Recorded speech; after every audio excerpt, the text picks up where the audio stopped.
નમસ્તે મિત્રો, આજે આદિવાસી વિશ્વ દિવસ છે। આ દિવસ દરમિયાન રાજ્ય સરકાર આદિવાસીઓ માટેના ઉત્સવ આજે ઉજવી રહી છે। સરકારે જે કામો કરેલા છે એની વાત કરી રહી છે। સરકાર આદિવાસીઓ માટે જે કામ કરે છે એની બધા દાવાઓ રજૂ કરવામાં આવે છે। 5 વર્ષમાં રૂપિયા 60,000 કરોડનું ખર્ચ કર્યું હોવાનું સરકારે આજે એના અનેક કાર્યક્રમોમાં જાહેર કર્યું છે। એક આદિવાસી પાછળ 5 વર્ષમાં 60,000 રૂપિયાનું ખર્ચ કરવામાં આવ્યું છે। સરકાર સારી યોજનાઓ બનાવે છે, બહુ સારી વાત છે। ખર્ચ આદિવાસી સુધી પહોંચી ગયું છે એવું માની લેવામાં આવે છે। 1200 કરોડના 70 કામોનું ખાતમુહૂર્ત પણ આજે કરવામાં આવ્યું છે। 500 કરોડના 200 કામોનું લોકાર્પણ પણ કરવામાં આવ્યું છે, જેમાં વિદ્યાર્થીઓને શિષ્યવૃત્તિ અને આદિવાસીઓને જમીનનો પ્રશ્ન પણ રજૂઆતો વિગતો આપવામાં આવી હતી। 35,000 કુટુંબોને મકાન બનાવી આપવામાં હોવાનો દાવો પણ કરવામાં આવ્યો હતો। સરકારે ઘણા સારા કામો કર્યા છે।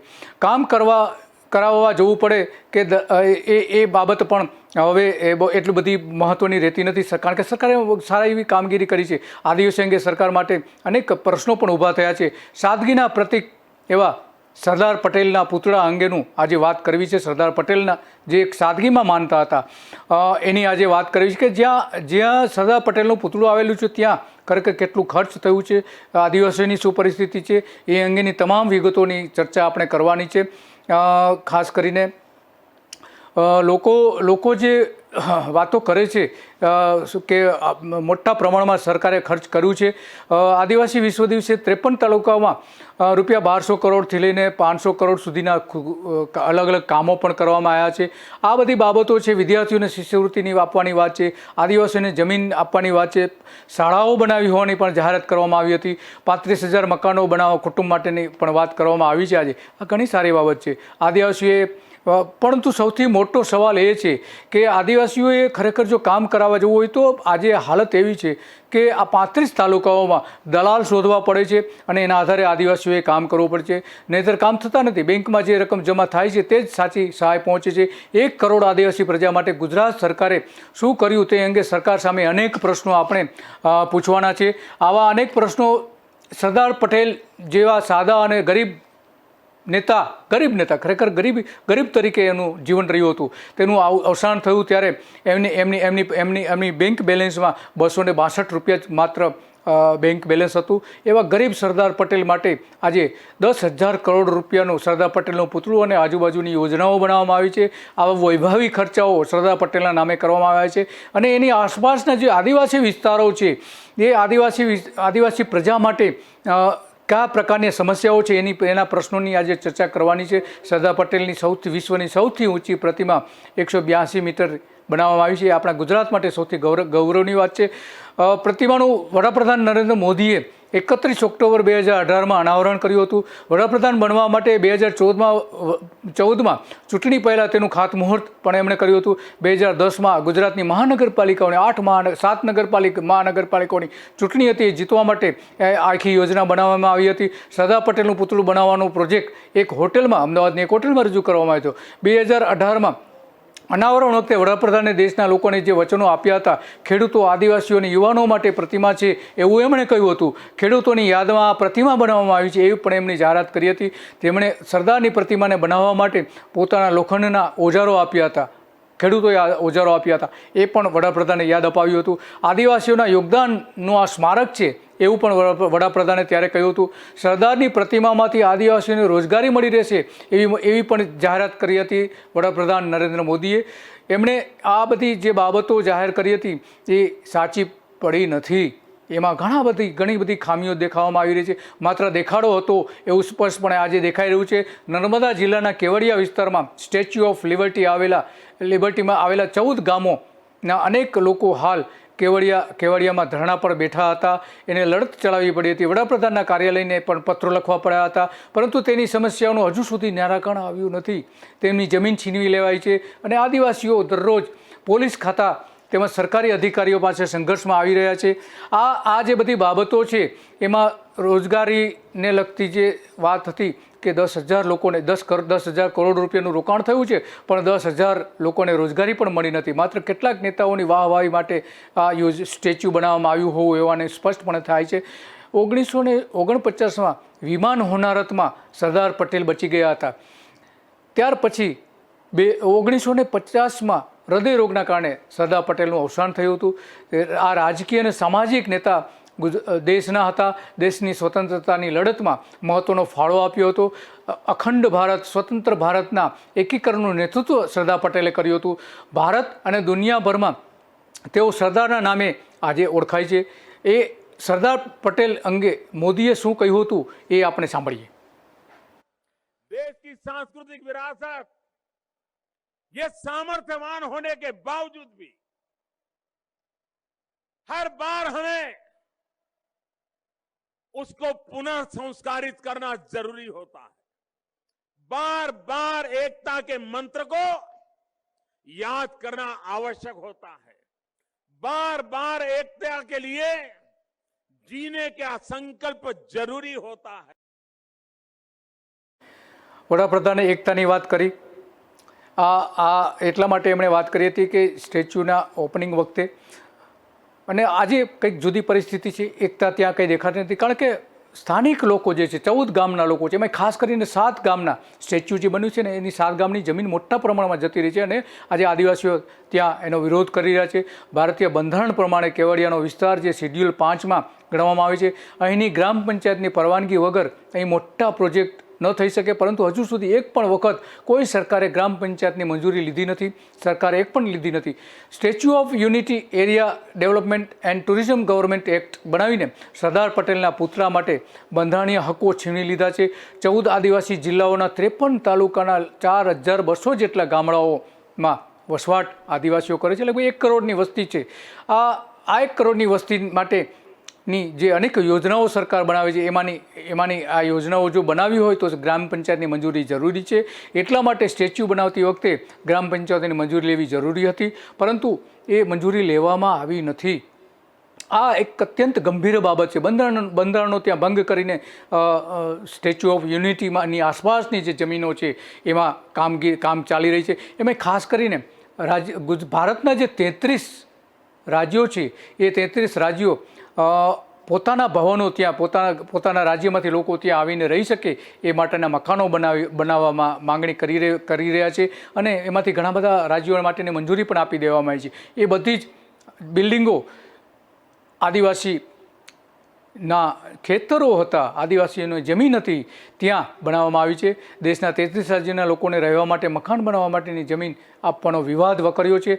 દરેક રાજ્ય સરકાર અહીં જમીન મેળવવા માગે છે. તે માટે જમીન અધિકારીઓએ અહીં જમીન નક્કી કરી પોતાના રાજ્યના લોકોને આવવા અહીંયા આમંત્રણ આપી શકે, રહેવાની સુવિધા આપી શકે, એ માટેના એના પ્રયત્નો છે. જે માટે સેંકડો એકર જમીન આદિવાસીઓ પાસેથી પડાવી લેવામાં આવી હતી.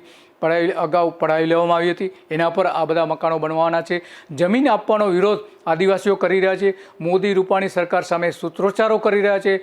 ગોળીમારો પણ જમીન પરત કરોના સૂત્રોચ્ચારો અગાઉ થયા હતા, અને હજુ પણ નાના પ્રમાણમાં એ થઈ રહ્યા છે. અમને બોમ્બથી ઉડાવી દો કે તોપનાળાના નાળચે અમને ફૂંકી મારો, પણ અમારા વંશજ માટેની જમીન અમને પરત આપો, એવા નારાઓ પણ અનેક વખત લાગી ચૂક્યા છે અને હજુ પણ લાગી રહ્યા છે.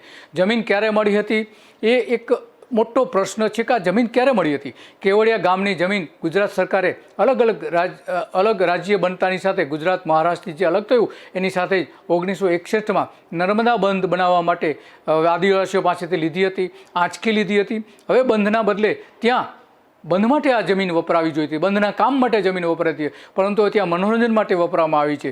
સરદાર પટેલનું સ્ટેચ્યુ બનાવીને આસપાસના વિસ્તારોમાં હોટેલોથી લઈને અનેક પ્રકારના મનોરંજનના સાધનો બનાવવામાં આવી રહ્યા છે.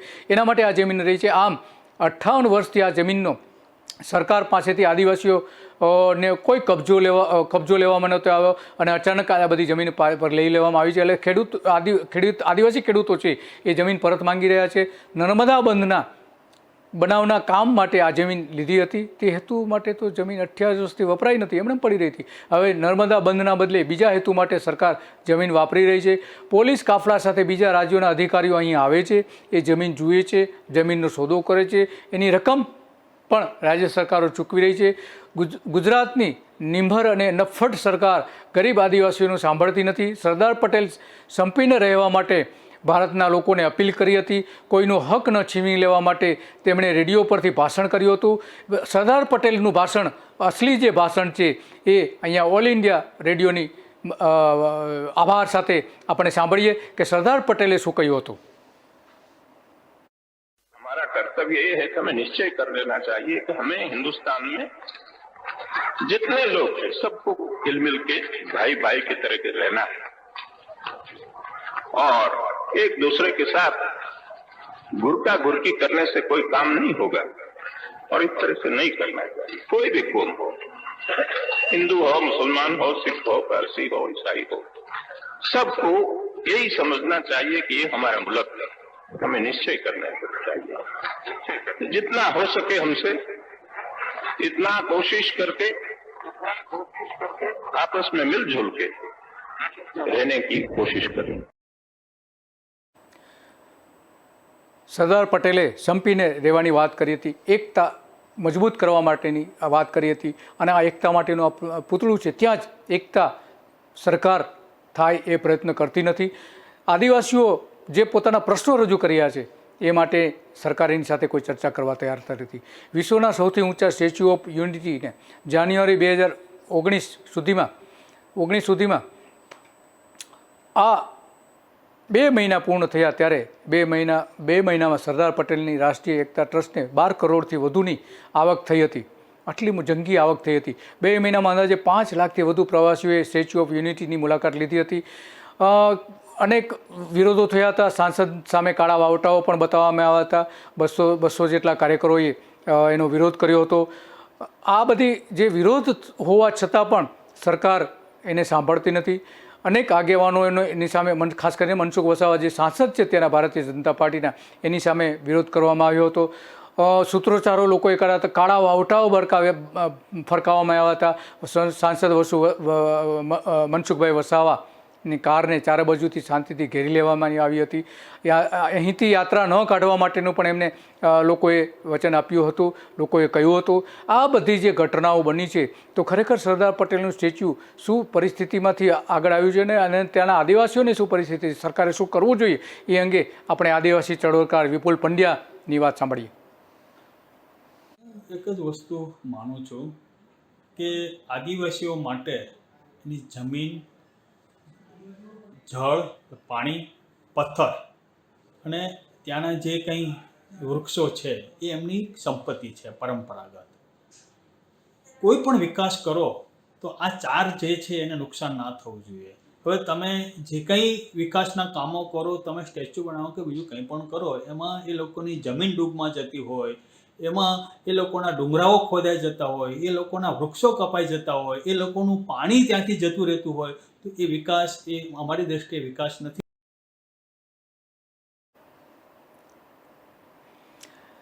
વિપુલ પંડ્યાએ વાત કરી કે આદિવાસીઓની જે જમીનો આંચકી લેવામાં આવે છે એ સરકારે એવું ન કરવું જોઈએ, એની સહમતિ હોય તો જ કરવું જોઈએ। આવા લગભગ 7 ગામ જે છે કે વિયર ડેમ અને આજુબાજુના ગામ છે, આમ તો કુલ મળીને 13 ગામની જમીન આ અહીંયા સરદાર પટેલના પુતળાની આસપાસ જઈ રહી છે। એનો ગામ લોકો વિરોધ કરી રહ્યા છે, લોકો રોજગારી માંગી રહ્યા છે, નવા કર્મચારીઓને લેવામાં, સ્થાનિક કર્મચારીઓને કાઢી મૂકવામાં આવે છે। સ્ટેચ્યુ ઓફ યુનિટી પ્રોજેક્ટમાં નોકરી માટે સ્થાનિક આદિવાસી લોકોને અવગણના કરવામાં આવી રહી છે।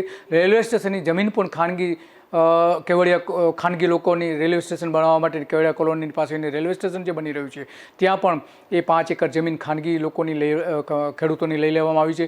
500 જેટલા ખેડૂતોના ખેતરમાંથી રેલવે જઈ રહી છે, એનો પણ ઘણા વિરોધ મોટા પ્રમાણમાં એ સમયમાં થયો હતો, છતાં પણ સરકારે એ માટેની કોઈ જ વિચારણા કરી નથી। અને આ બધી જે પ્રોજેક્ટમાં ખરેખર આદિવાસીઓની સહમતિ લેવી જોઈએ એ સહમતિ લેવામાં આવી નથી। અને વિપુલ પંડ્યા એ જ વાત કરી રહ્યા છે, આજુબાજુના 6 ગામ જે છે એ સરકારની માંગના પ્રશ્નો હલ થયા નથી, આજે પણ માંગણી કરી રહ્યા છે। એની જમીન ગુમાવી દીધી છે, એ લોકો જમીન પાછી માંગી રહ્યા છે। જમીન ના આપે તો વળતર આપે ને વળતર ના આપે તો સરકાર એને રોજગારીના સાધનો ઊભા કરી આપે, એ પ્રકારની એમની માંગણી છે। અને ઘણા વર્ષોથી ખેડૂતો માંગણી કરતા આવ્યા હતા। આ બધો વિવાદ તો 1961થી ચાલતો હતો અને આ જે આખો જે ડેમ બનવાનો હતો એ ડેમ માટેની આ જમીન હતી અને એના કારણે સૌથી મોટો પ્રશ્ન આજે આવીને ઊભો છે। ખરેખર સરકારે આના માટે વિચારવું જોઈએ કે આદિવાસીઓની સહમતિ લઈને પણ એના ઉકેલ લાવવો જોઈએ। કારણ કે અહીંયા ઘણી બધી હવે અત્યારે જે પ્રવૃત્તિઓ ચાલી રહી છે એમાં આદિવાસીઓને રોજગારી પણ આપવી જોઈએ, એ તમામ બાબતો આજે જોવા મળતી નથી। તો સરકારે ખરેખર આ જે બધા નેતાઓ છે એ નેતાઓ જે મૌન બની ગયા છે, આસપાસના ભારતીય જનતા પાર્ટીના નેતાઓ જે સ્ટેચ્યુની આસપાસના એમણે લોકોની વાત રજૂ કરવી જોઈએ. આ બધી જે બાબતો ન થતી હોવા તે લોકો કાળા વાવટાઓ બતાવી રહ્યા છે, એની જમીન પાછી આપવાની માંગણી કરી રહ્યા છે. એટલા માટે આદિવાસીઓની જે જમીન છે એ અંગેની સરકારે તાત્કાલિક ધોરણે એની નિકાલ કરવો જોઈએ. એટલા માટે આ બધી જે બાબતો છે એની તૈયારી રૂપે સરકારે એક નવો પ્રોજેક્ટ બનાવવો જોઈએ, જેથી કરીને આસપાસના લોકો છે એને રોજગારી મળી શકે. કેવડિયા કોલોની ગામ અને નવા ગામની આસપાસના જે લગભગ 17 ગામો છે એના આદિવાસીઓને રોજગારી મળી રહે એ માટેના પૂરેપૂરા પ્રયત્નો સરકારે કરવા જોઈએ. આ બધી બાબતો જે છે એના કારણે સામાન્ય લોકોની જે પરિસ્થિતિ છે એ ઊંચી આવતી નથી અને એના કારણે ઘણી બધી સમસ્યાઓ ઊભી થઈ છે. હવે જોઈએ આપણે લોકો શું કહી રહ્યા છે એ સાંભળીએ. सरदार की उपाधि दी थी. हमारे प्रधानमंत्री भारत को विकसित राष्ट्र के रूप में देखना चाहते हैं, यही उनके आंखों का सपना है. लेकिन भारत को विकसित राष्ट्र के रूप में हम यदि देखना चाहते हैं, हमारे प्रधानमंत्री जी के इस सपने को यदि हम साकार करना चाहते हैं, तो इसके लिए आवश्यक है कि यह भारत एकजुट भारत होना चाहिए.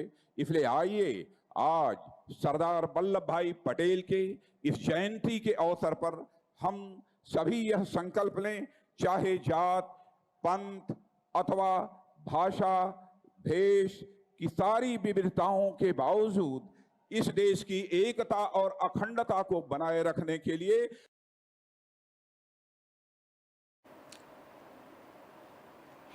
સરદાર જયંતીએ રાજનાથસિંહે, ભારતીય જનતા પાર્ટીના નેતા રાજનાથસિંહે જે વાત કરી હતી એ વાત જો ખરેખર સરકાર વિચારે, રૂપાણીની સરકાર વિચારે તો ઘણા બધા પ્રશ્નો ઊભા થઈ શકે એમ છે.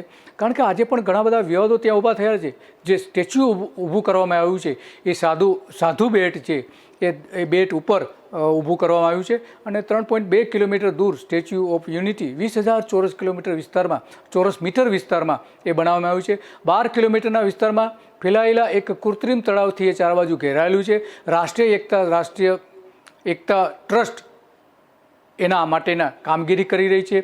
આ યોજનાની ખાસ વાત તો એ છે કે મૂર્તિ માટે જરૂરી લોખંડ અને તેના ઉપયોગ માટેના ખેતીવાડીના સાધનો દાન સ્વરૂપે આખા દેશમાંથી મેળવવામાં આવ્યા હતા. જ્યારે નરેન્દ્ર મોદી 2014માં વડાપ્રધાન તરીકેના ઉમેદવાર તરીકે ચૂંટણી લડી રહ્યા હતા ત્યારે આ આખી યોજના અમલમાં મૂકી હતી. લોકસભાની ચૂંટણીની જીતવા માટેની એક યોજના હતી. ત્યારે ગુજરાતના મુખ્યમંત્રી તરીકે નરેન્દ્ર મોદી હતા અને લાખો ટુકડાઓ એકત્ર કરવા માટે 3 મહિના રાષ્ટ્રવ્યાપી ઝુંબેશ ચલાવવામાં આવી હતી. આ સમયગાળા દરમિયાન લગભગ 5,000 મેટ્રિક ટનથી વધુ લોખંડ ભેગું કરવામાં આવ્યું હતું અને ખેડૂતો પાસેથી ભેગું કરવામાં આવ્યું હતું. એના ઓજારો, જે નકામા ઓજારો હતા, એ ઓજારોને લોખંડના ભંગાર તરીકે મેળવવામાં આવ્યા હતા. આ બધી બાબતો આ સ્ટેચ્યુની સાથે જોડાયેલી છે. પણ સૌથી મોટી બાબત તો એ છે કે સરદાર એકદમ સાદગીમાં માનતા હતા. સરદાર જ્યારે અવસાન થયું 1950માં ત્યારે એ નાયબ વડાપ્રધાન હતા અને એમની બેંક બેલેન્સમાં માત્ર ને 216 રૂપિયા હતા અને 4 જોડી ખાદીના કપડાં હતા, 2 જોડી ચપ્પલ અને પતરાની એક પેટી હતી, એક રેટિયો હતો, 2 ટિફિન હતા, એક સગડી અને એક એલ્યુમિનિયમનો લોટો હતો. આટલી સંપત્તિ માત્ર સરદાર પટેલ પાસે હતી. આ સરદાર પટેલ એકદમ સાદગીમાં માનનારા માણસ હતા, સાદા માણસ હતા. સાદા માણસની પ્રતિમા પાછળ, એના પ્રોજેક્ટ પાછળ, કુલ પ્રોજેક્ટ પાછળ 10,000 કરોડ રૂપિયાનો ખર્ચ કરવામાં આવ્યું છે અને ચીનની કંપની આ સ્ટેચ્યુ બનાવે એની સામે પણ લોકો વિરોધ કરી રહ્યા છે. સરદાર પટેલ સ્વદેશી માટે એના હિમાયતી હતા. 1950માં વિદાયના થોડાક દિવસો પહેલાં ઇન્દોરમાં કસ્તુરબા ગ્રામ ખાતે સરદાર પટેલે કહ્યું હતું કે જવાહર આપણા નેતા છે, બાપુએ તેમને પોતાના વારસદાર નિમ્યા છે. બાપુનું વસિયતનામું પાડવું એ બાપુના તમામ સૈનિકની ફરજ છે. હોદ્દાનો વિચાર કદી કરવો નહીં અને હું પોતે પણ કરતો નથી. આમ સરદાર પટેલ પોતે પણ માનતા હતા કે પોતાના હોદ્દાનો વિચાર ન કરી શકે એ પોતાના પૂતળા મુકાય એવું તે ક્યારેય ઈચ્છે નહીં. જો સરદાર આજે હયાત હોત તો એ પોતાનું તો શું, કોઈનું પણ પૂતળું મૂકવા ન દેત અને આટલું મોંઘું તો પૂતળું ન જ હોત. આદિવાસી વિસ્તારોના હક્કો છીનવી લઈને આ પૂતળું બનાવવામાં આવે એની સામે ઘણા બધા લોકોનો વિરોધ છે. મનોરંજન માટે હોવું જોઈએ, સરદાર પટેલનું સ્ટેચ્યુ હોવું જોઈએ, કેમ ન હોય, હોઈ શકે, પરંતુ એવી જગ્યાએ હોવું જોઈએ કે જ્યાં બીજાના હક્કો છીનવીને એ જગ્યાએ તો ન જ બની શકાય. આવી બધી ઘણી બાબતો સરકારે વિચારવી જોઈએ અને આટલા માટે એમની પાસેથી વિગતો પણ માંગવી જોઈએ. સરદાર પટેલ એકદમ સાદા સીધા માણસ હતા. એમની પોતાની સંપત્તિ કરમસદમાં જે 10 વીઘા જમીન એમના વારસદારો પાસે હતી, એ આજે એ સમયે 10 વીઘા જમીન હતી, એનાથી વિશેષ કંઈ નહોતું. એમની જેટલી સંપત્તિ હતી એ બધી જ સંપત્તિ એમણે લોકો દેશ હિત માટે આપી દીધી હતી. એમનું પોતાનું અમદાવાદ ખાતેનું જે નિવાસસ્થાન હતું એ પણ દેશના ઉપયોગ માટે આપી દીધું હતું. પોતે સારી પ્રેક્ટિસ કરતા હતા, વકીલાત તરીકેની પ્રેક્ટિસ કરતા હતા, એ પણ એમણે રાષ્ટ્રના માટે છોડી દીધી હતી. આવું બલિદાન આપનાર જ્યારે વ્યક્તિ પાછળ આટલો મોટો જંગી ખર્ચ કરવામાં આવે અને આદિવાસીઓને એના માટેના પરેશાન કરવામાં આવે, એ સરદાર પટેલ ક્યારેય ચલાવી લેત નહીં. ખરેખર તો આદિવાસી વિસ્તારોમાં શિક્ષણ, આરોગ્ય, પાણી, આર્થિક સદ્ધરતા માટે સરકારે કામગીરી કરવી જોઈએ. કોંગ્રેસે સરકારને અન્યાય કર્યો હોવાની ભારતીય જનતા પાર્ટીના નેતાઓ વાતો કરે છે, પરંતુ ખરેખર તો અહીંયા સરદાર પટેલના સિદ્ધાંતો હતા કે કોઈ પણ વ્યક્તિઓના હક્કો છીનવીને ક્યારેય પણ કોઈ કામ કરવું નહીં. એ આપણે બારડોલી સત્યાગ્રહમાં પણ જોયું. અને હવે આ જે થઈ રહ્યું છે સરદારના નામે, એની સામે ઘણા બધા વિરોધ થયો છે. પત્રવ્યવહાર પરથી પણ એ સ્પષ્ટ થાય છે કે સરદાર પટેલ પોતે પણ સાદગીમાં માનતા હતા અને આવા સ્ટેચ્યુનો વિરોધ કરતા હતા. બીજાના હક્કો છીનવી લઈને એ ક્યારેય પણ બીજાનું ભલું થાય એવું ઈચ્છતા નહોતા. તો પોતાનું તો ભલું થાય, પોતાના નામનું ભલું થાય એવું તો ક્યારેય ઈચ્છે નહીં. અને એટલા માટે આ ઘણી બધી બાબતો છે એ સામે આવીને ઊભી રહી છે. 2012માં ભાજપે 50 લાખ મકાનો બનાવવાનું વચન આપ્યું હતું, તો આદિવાસીઓ માટે એ મકાન બનાવવા જોઈએ. 7 વર્ષ પૂરા થયા અને 50 લાખ તો ઠીક, પણ 5 લાખ મકાનો પણ આખા ગુજરાતમાં નથી બની શક્યા. ખેડૂતની સમસ્યાઓ ઠેરની ઠેર છે, આદિવાસીઓની સમસ્યાઓ ઠેરની ઠેર, મોંઘવારી વધી રહી છે, ભાજપના મંત્રીઓ મોંઘવારી રોકી શકતા નથી એવા નિવેદનો પણ કરે છે. એટલા માટે ખરેખર તો અહીંયા હોવું જોઈએ. કરમસદના લોકોએ પણ સરદાર પટેલનું જે જ્યાં નિવાસસ્થાન આવેલું છે, એમનું સ્મારક છે, એના સ્મારકને સુધારવા માટે પણ વારંવાર રજૂઆતો કરી હતી, પરંતુ રાજ્ય સરકારે એ માટે કોઈ જ પગલાં ન ભરતા ત્યાં આંદોલન પણ કરવામાં આવ્યું હતું. સરદાર પટેલની ભૂમિમાં, સરદાર પટેલની જન્મભૂમિમાં આ જ સરકાર સામે આંદોલન થયા હતા. એ તો ઠીક, પણ અમદાવાદમાં સરદાર પટેલનું મ્યુઝિયમ જે છે એ મ્યુઝિયમને સરકારે આજ સુધી એક પણ સહાય કરી નથી. મનમોહન સિંઘે હતા વડાપ્રધાન ત્યારે એ મ્યુઝિયમ માટેની ઘણી મોટી રાહતો આપી હતી, ઘણી મોટી રકમો આપી હતી. એના આધારે મ્યુઝિયમ પણ થયું હતું અને એનું સમારકામ પણ થયું છે. મ્યુઝિયમનો મોટો વિસ્તાર પણ કરાઈ શકે છે. નવજીવન ટ્રસ્ટે પણ સરદાર પટેલના જે સરદાર પટેલ સાથે જે જોડાયેલી ઐતિહાસિક કેટલીક ચીજવસ્તુઓ હતી એ પણ ત્યાં આપવામાં આવી છે, સ્મારકમાં આપવામાં આવી છે, અને લોકો ત્યાં જોઈ શકે છે, સરદારનો અહેસાસ કરી શકે છે. એવી એક સારી જગ્યા છે, પણ આ સરકારે એનો વિકાસ ક્યારેય કર્યો નથી. એટલા માટે હવે જે ખરેખર લોકોએ સરદાર માટે જે કામ કરવાની જે જરૂર હતી એ કરી શકાયું નથી. આ બધી બાબતો ઘણી બધી સામે આવીને લોકો પ્રશ્નો પૂછી રહ્યા છે કે સરદાર પટેલને જ્યારે આગળ કરીને ગરીબ લોકોને અન્યાય કરવામાં આવે, એ આ સરકારની નીતિ કઈ રીતની હોઈ શકે? આવી નીતિ તો કઈ રીતે ઊભી કરે છે? આદિવાસીઓ પ્રશ્નો પૂછી રહ્યા છે. જો તમારે ખરેખર વિકાસ જ કરવો હોય તો આ છેવાડાના માનવી એવા આદિવાસીઓનો વિકાસ કરવો જોઈએ. આદિવાસી પટ્ટી વિસ્તારમાં અનેક લોકો પરેશાન છે, એમની સમસ્યાઓ દૂર કરવી જોઈએ. સામાજિક રીતે પછાત છે, એમની સમસ્યાઓ દૂર કરવી જોઈએ. આદિવાસીઓએ હિજરત કરવી પડે છે, એ માટેના વિકલ્પો શોધવા જોઈએ, એની રોજગારી આપવી જોઈએ. જંગલોમાં આદિવાસી ની જે જંગલ પેદાશો મળવી જોઈએ, આદિવાસીનો હક છે, એ નથી આપવામાં આવતા. આદિવાસીઓને જમીન આપવાની જરૂર છે, પરંતુ એ જમીન આપવામાં આવતી નથી. એ સરકાર સમક્ષ એની અરજીઓ પડેલી છે, છતાં પણ એ આપવામાં આવતી નથી. આવા ઘણા બધા પ્રશ્નો આ સરકાર સામે આવીને ઊભા છે. સરકારે એનું નિરાકરણ કાઢવું જોઈએ, તાત્કાલિક ધોરણે કરવું જોઈએ. અને ગરીબ આદિવાસીઓ છે એ આદિવાસીઓ માટે કોઈ જ રીતે નવો રસ્તો સાધો કાઢવો જોઈએ, સુધારવો જોઈએ. અને ગુજરાત સરકારે કરમસદ માટે અને શાહીબાગમાં જે મ્યુઝિયમ આવેલું છે એ જગ્યાએ તાત્કાલિક ધોરણે સરદાર પટેલને માટે એક નવી યોજનાઓ બનાવી છે જ્યાં કોઈને નુકસાન થતું નથી અને સરદાર પટેલની ચીજ વસ્તુઓ ત્યાં જોડાયેલી છે. જે ખરેખર તો સ્ટેચ્યુ ઓફ યુનિટી ખાતે એક મ્યુઝિયમ બનાવવાનું હતું, પરંતુ ત્યાં સરદાર પટેલની એક પણ વસ્તુ જે સરદાર પટેલ સાથે જોડાયેલી હોય એવી કોઈ પણ વસ્તુ નથી. માત્ર ને માત્ર થોડા ઘણા ફોટોગ્રાફ્સ મૂકી દેવામાં આવ્યા છે. અને આ જે સ્ટેચ્યુ બનાવવામાં આવ્યું છે એ સ્ટેચ્યુનું બનાવનાર જે કંપનીઓ હતી એ ચીનની હતી. સરદાર પટેલ સ્વદેશીના હિમાયત હતા, ભારતના હિમાયતી હતા, અને એમનું સ્ટેચ્યુ વિદેશની કંપની પાસે બનાવવામાં આવે ત્યારે આવા ઘણા બધા વિવાદો છે.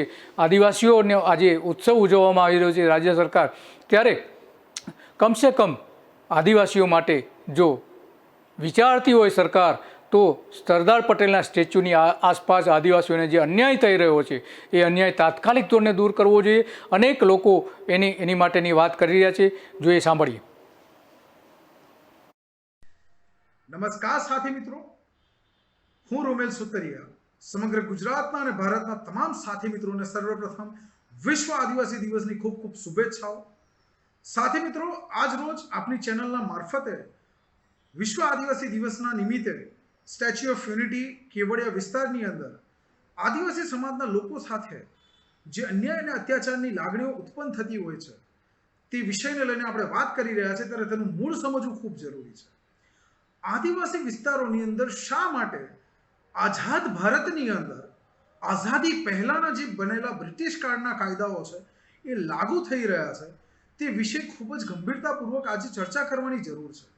સાથે મિત્રો, 1927નો જંગલ કાયદો હોય કે પછી કેવડિયા વિસ્તારની અંદર જે જમીન સંપાદન કરવામાં આવી તેને લઈને નર્મદા નિગમ દ્વારા પણ જાહેરાત કરવામાં આવેલી કે તે જમીનો 1960ની અંદર, ખૂબ જ ગંભીર બાબત છે સાથે મિત્રો કે 1960ની અંદર 1894ના લેન્ડ એક્વિઝિશન એક્ટ દ્વારા એ જમીનો એક્વાયર કરવામાં આવી છે. તો સૌથી મોટો પ્રશ્ન ઉત્પન્ન થાય કે આઝાદ ભારતમાં આદિવાસી આઝાદ કેમ નથી?